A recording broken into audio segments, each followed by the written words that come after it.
Hi guys, আজকে ready হয়ে বেরিয়ে পড়লাম তারা মা পুজো দেখতে যাওয়ার জন্য। তো আমরা চলে এসেছি।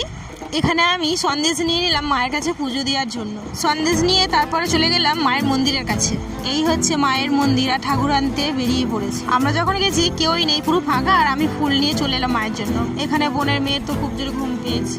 আস্তে আস্তে মানুষ আসতে শুরু করে দিয়েছে মাকে দেখার জন্য।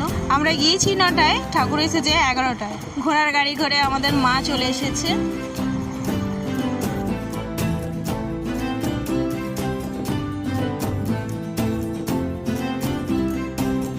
বৃষ্টির কারণে ঠাকুর আনতে যেতে দেরি হয়ে গেছিল, তাই মাকে নিয়ে তাড়াতাড়ি চলে। আর এরা পিছনে তো আস্তে আস্তে আসছে।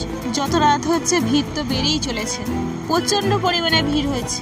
এত ভিড়ের কারণে আমরা সাইডে একটু দাঁড়িয়েছিলাম, তারপরে চলে গেলাম মায়ের ভোগ আনতে। যেখানে ভোগ দেওয়া হচ্ছিল সেখানে প্রচুর পরিমাণে ভিড় হয়েছিল, তাই তোমাদের সেটা দেখাতে পারি।